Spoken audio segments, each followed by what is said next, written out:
선생님 안녕하세요. 암 진단비 3,000만원 가입되어 있고 소액 유사암 진단 시 10%에서 20% 지급한다고 되어 있습니다. 그럼 소액암과 유사암 진단을 받았을 때 보장받고 나면 나머지 일반암 보장은 어떻게 됩니까? 라고 했어. 아우 좋은 질문이에요. 암 진단비가 3,000만원이고 만약에 여기서 소액암 진단비가 20%라고 한다면 2, 3문 600만원을 지급받으면 일반암 진단비에서 2,400만원이 남는 거 아니냐 이렇게 생각하시는 분들이 있어. 일반암 진단비와 유사암 진단비는 별개입니다. 만약에 거꾸로 일반암 진단비를 받고 나중에 유사암 진단비를 받으면 어떻게 됩니까? 라고 하지 않습니까? 그거는 유사암은 소멸돼 버립니다. 왜? 일반암 안에 그 안에 차지하고 있는 부분이기 때문에 일반암이 죽어버리면 유사암도 같이 죽어버리는 거예요. 알겠죠? 그래서 일반암 진단을 받았을 때는 유사암은 사라져버리지만 유사암 진단받고 일반암 진단비를 받게 되는 경우에는 일반암 진단비는 줄어들지 않습니다. 알겠죠? 그럼 그대로 지급받는 거예요. 그러면 초특급님 상피난 경계성 종양 기타 피부암 갑상선암 이런 유사암 같은 경우에 있어서는 갑상선암 진단받으면 나머지는 어떻게 되죠? 라고 물어보시는 분들이 있어요. 정말 옛날 거에는 유사암은 받는 횟수와 상관없이 계속 나왔었어요.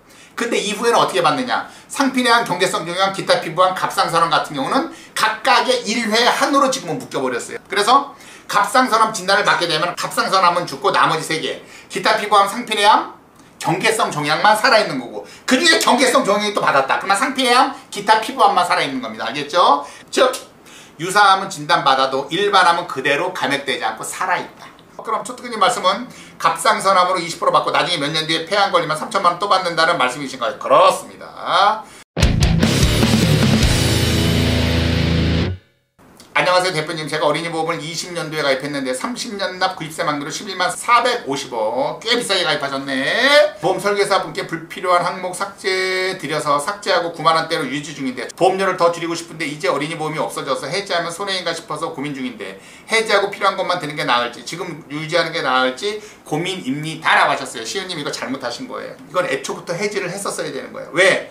납입기간이 30년이면 20년 납입하는 것보다는 보험료가 당연히 싸겠지. 왜? 3분의 1이라는 보험료 납입기간이 늘어났으니까. 싼 거는 맞지만 20년 납입보다 30년 납입이 보험료를 내는 총량이 더 많습니다. 근데 이렇게 얘기하니까 또 설계사들이 불나방처럼 덤벼들어요. 납입 면제 사유가 있다. 20년 납입으로 만약에 했다가 21년째 안에 걸리면 이미 냈던 보험료는 돌려받지 못한다. 그렇기 때문에 계약자한테 손해일 수 있지만 30년 납입일 경우 21년째 안에 걸리면 앞으로 내야 되는 9년치 보험료는 납입하지 않아도 된다. 그래서 30년 납입을 하는 거지. 20년 납입 좋고 30년 납은 무조건 나쁘다라는 얘기는 야 이 사기꾼 저한테 이렇게 얘기를 하더라고요. 그런 사람들한테 저는 이렇게 얘기합니다. 그러면 왜 30년 납입을 했어? 100세 만기 100세 납입을 하지. 100세 전기 납입이 있거든요. 그러면 얼마나 좋아? 지금 애기가 뭐 10살 때 가입했어. 근데 100세 만기 100세 납으로 했단 말이에요. 10살 때 가입해서 쭉 내는 거야. 근데 21년째 안에 걸렸지 않습니까? 그러면 애가 31살이 될 거 아니야? 31살 이후로는 보험료를 납입하지 않아도 되는 거예요. 뭐 얼마나 좋아? 앞으로 내야 될 69년치의 보험료를 안 내도 되는 건데. 그쵸? 근데 그게 뭐가 웃긴 줄 아세요? 그렇게 가입시킨 한 없습니다. 왜 그렇게? 보험료가 엄청 싸. 왜? 평생 내야 되잖아. 보험료가 한 4분의 1, 5분의 1밖에 안 해요. 그러면 설계사가 어떻게 손해를 보느냐? 수당이 4분의 1, 5분의 1밖에 안 나오는 거야. 수당이. 그러니까 안 파는 거예요. 100세 만기 100세 납. 전기납으로 해야 되는데 전기납으로 하는 들은 없어요. 왜? 그렇게 납입 면제 사유를 부르짖었던 들이 그러면 전기납으로 하지? 가만히 있습니다. 나쁜 들이에요. 왜 그렇게 여러 개 가입했는지는 내가 알았어요. 왜 알았냐?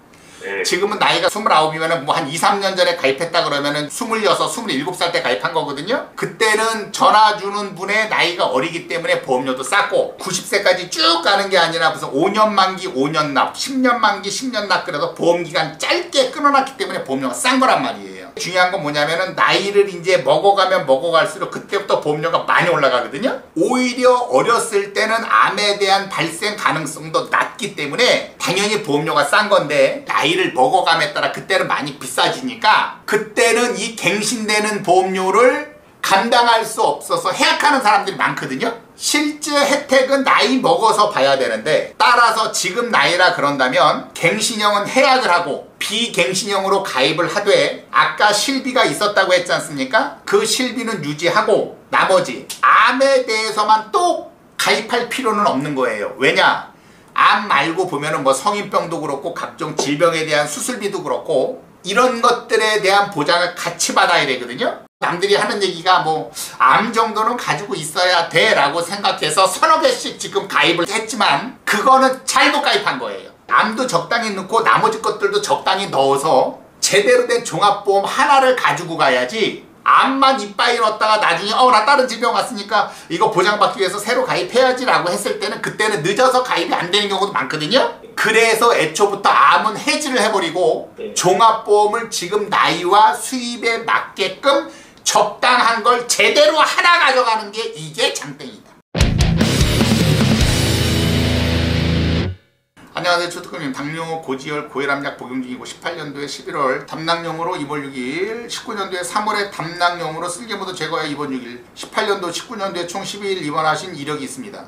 이 경우에 경증질환에 해당돼서 355 유병자로 보험이 가능한 게 맞나요? 라고 했어요. 경증 질환이라는 게 있긴 있어요. 예를 들어서 뭐 4년 6개월 전에 만약에 자궁 근종 수술을 했다. 그러면 요거는 355 보험을 가입은 못하는 거죠. 왜? 5년 안쪽이니까. 대신 345 보험은 가입할 수 있어. 왜? 4년이 지난 거니까. 근데 따지고 보면 이거는 355 보험도 가입할 수 있어. 왜? 자궁 근종 수술 같은 경우는 수술을 했다라고 하더라도 중요한 질환으로 보지 않습니다. 그냥 경증 질환으로 봐서 355 보험도 가입할 수 있어요. 아시겠죠?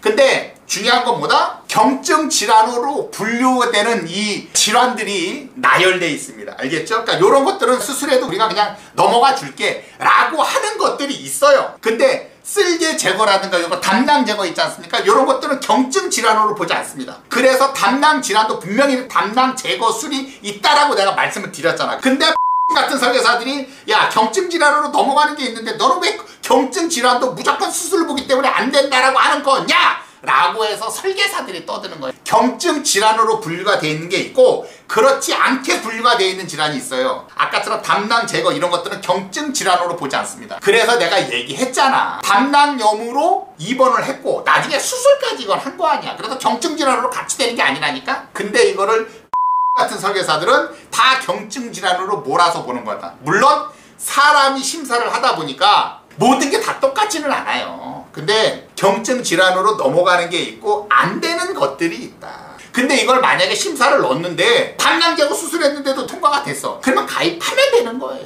아셨죠?